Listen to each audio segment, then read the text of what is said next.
stop this right now!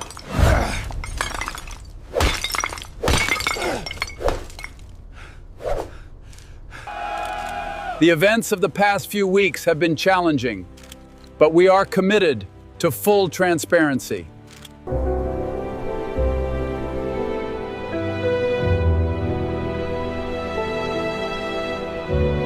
Please, just for tonight. I swear I'll earn my keep. Marin's teeth were chattering so hard the words barely held together. She stood on the threshold facing Julian Hartwell, who had opened the door himself instead of letting staff handle it. He turned a glass of bourbon slowly in his hand, watching her over the rim, and when he finally spoke, his voice was flat as stone. How did you get past my gate? Are the men I pay to watch it blind? The side gate was open, sir.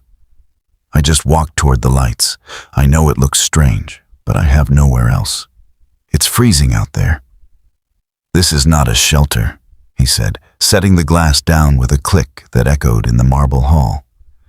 Leave before I have someone remove you. I tried the shelter downtown, sir. It was full. I'll scrub floors. I'll wash dishes.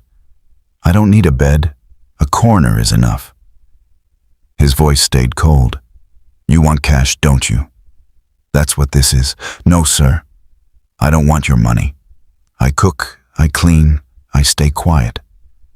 A spot in the basement or the laundry room would be more than enough. He studied her, eyes moving from her soaked sneakers to the backpack clutched in both hands. And then he stopped on the dark ring of bruising circling her wrist. You're hiding from someone, he said. Not as a question, but as a verdict. And I despise complications. I'm not bringing complications, I promise. Behind him, his longtime housekeeper Ruth Kowalski stood near the buffet, holding a linen napkin. She's going to freeze out there, Ruth said. People survive worse things than cold, Julian answered without turning. They do, Ruth agreed. But not all of them stay decent afterward. Julian looked back at the girl. Your name? Marin Ellis, sir. Parents? My mother died. The man in our house isn't my father. Not really. Not anymore. Then call the authorities if someone's threatening you. Marin's jaw tightened. The authorities don't listen the first time a girl like me calls. His hand drifted toward the telephone on the entry table. Ruth spoke again, quieter now. Mr. Hartwell, if this were Delphine standing here in the snow, what would you want a stranger to do? Julian went rigid. Don't, he warned. I'm not saying she's Delphine, Ruth said gently. I'm saying it's below freezing outside. I'm sorry, Marin whispered, pointing at the floor. I tracked snow onto your rug. Come away from the door before you get sick, Ruth said, guiding her a step inward. Marin had already begun turning back toward the storm, resigned to it, when Julian's voice came from the shadow of the staircase. The staff quarters are down the east hallway. She froze in place. He kept his tone icy because icy was easier to manage. One night, you eat in the kitchen, you sleep where Ruth puts you, you're gone by morning. You don't wander. You don't go upstairs. You don't touch what isn't yours. Clear? Yes, sir. And don't confuse this for generosity. I won't, she said, and one stubborn tear escaped down her cheek before she could stop it. Thank you, she called toward his retreating shadow. What should I call you? He didn't turn around.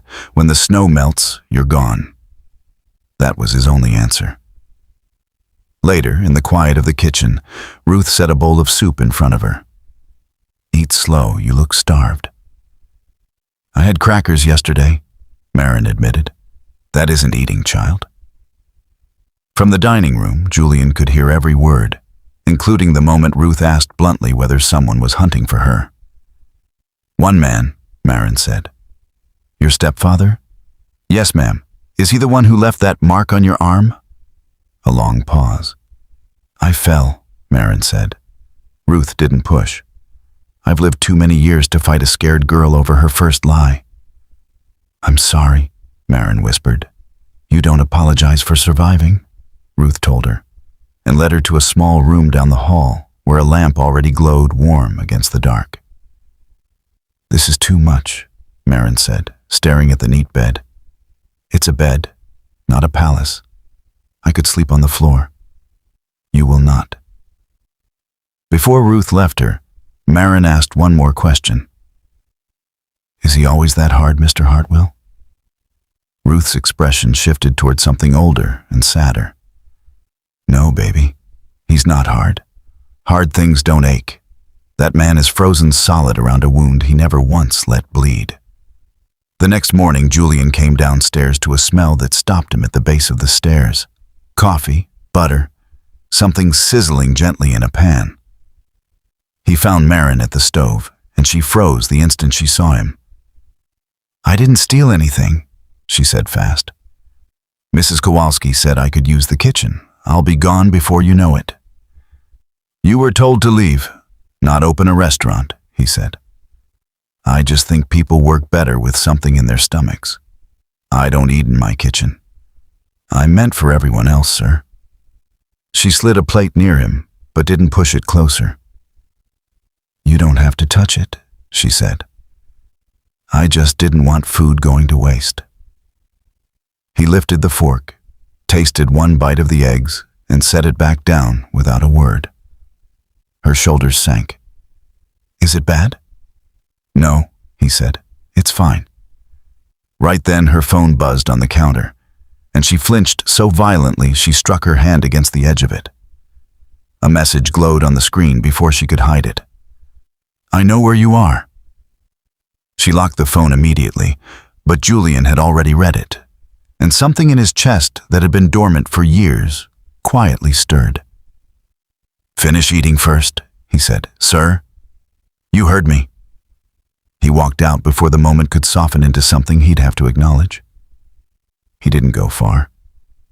He stood at the head of his own dining table, one hand on the back of an empty chair, telling himself this wasn't his concern. She'd been given a single night. Morning had arrived. And yet he thought of the message again. Men chasing money wrote paragraphs. Men chasing fear wrote almost nothing at all. He returned to the kitchen. "Who sent that?" he asked. "No one," Marin said too fast. "No one tracks strangers by accident." Silence. "It's Desmond," she finally admitted. "My stepfather. He keeps the phone bill in his name, turns it on when he wants to find me, cuts it off when he wants to punish me." "Give it to me," Julian said. "No," she snapped, the first sharp word she'd spoken since arriving, clutching it to her chest. "I'm not stealing it," he said. "I know. It's just the only thing that's mine." He took out his own phone instead and slid it across the counter. "Then keep yours. But show me the number." She hesitated, then unlocked her screen. He memorized the digits and handed his phone to Ruth. "Write this down. Please don't call him," Marin begged. "I have no intention of speaking to him," Julian said. "Then, what are you planning? I know men who use fear because it's cheaper than force." The house phone rang from the gatehouse. A man in a brown coat was asking about a runaway girl, claiming to be her worried father. "Don't let him through," Julian ordered. "If he won't leave, call the police." Marin's chair scraped back so fast it nearly tipped. "I have to go," she said. "If he thinks I'm here, he'll make it worse for everyone." "You have no coat for this weather, no money, and a man circling the property," Julian said. "That's my problem, not yours. That bruise says otherwise. I didn't ask you to save me." "No," he agreed. "You asked to stay." That single sentence stopped her cold, as if she'd forgotten her own request. "You'll remain inside until the road is clear," he said. That's as close to kindness as his voice could manage. By afternoon, Julian's attorney, Desmond Cole, no relation to the stepfather, a coincidence Marin found almost funny in a grim way, arrived to draft a temporary work arrangement. Marin would assist Ruth for limited paid hours, keep her room, and retain the right to leave whenever she chose. Reading the contract felt strange to her, seeing her own name beside words like consent and compensation. "What happened to your identification?" the lawyer asked. "My stepfather locked it in a box under his bed," she said. "Told me I'd lose it otherwise." "That's control, not protection," the attorney replied. And something in Marin's chest loosened at hearing it named plainly. They filed for replacement documents, arranged a new phone under no shared account, and recommended a formal police report, even if she wasn't ready to press charges yet. "Paper trails matter later," the lawyer said. "Later meaning court," Marin said quietly, and shrank at the word. "No one's dragging you anywhere today," Julian said, surprising himself with how much he meant it. That evening, the scent of her cornbread and stew filled a house that had smelled of nothing but polish and silence for years. Julian ate in the small breakfast nook instead of his cavernous dining room, telling himself it meant nothing. Later, he passed the servants' hallway and heard Marin humming while she dried dishes. Unfamiliar, soft, maybe something her mother used to sing. He stood in the dark hallway longer than he intended, just listening. 2 days later, a sound from the 3rd floor pulled Marin up the stairs against every rule she'd been given.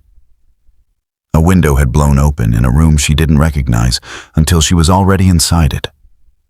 A child's room, untouched for years, a small bed still made, a shelf of storybooks, a music box on the desk. She pushed the window shut and accidentally jostled the box. Its lid popped open and a thin, aching melody spilled into the quiet. Julian's voice cut through the room like a blade. "What are you doing in here?" "I heard the window. I only meant to close it," she stammered. "This was my daughter's room," he said, and the temperature of the whole house seemed to drop. "I didn't know." "I'm sorry," she said, backing away, arms rising instinctively to shield her face. A motion Julian recognized instantly, and it stopped him harder than any accusation could have. He had never raised a hand to her, but her body had already answered a question he never asked. "Leave," he said quietly, and she did. Downstairs, Ruth found her packing.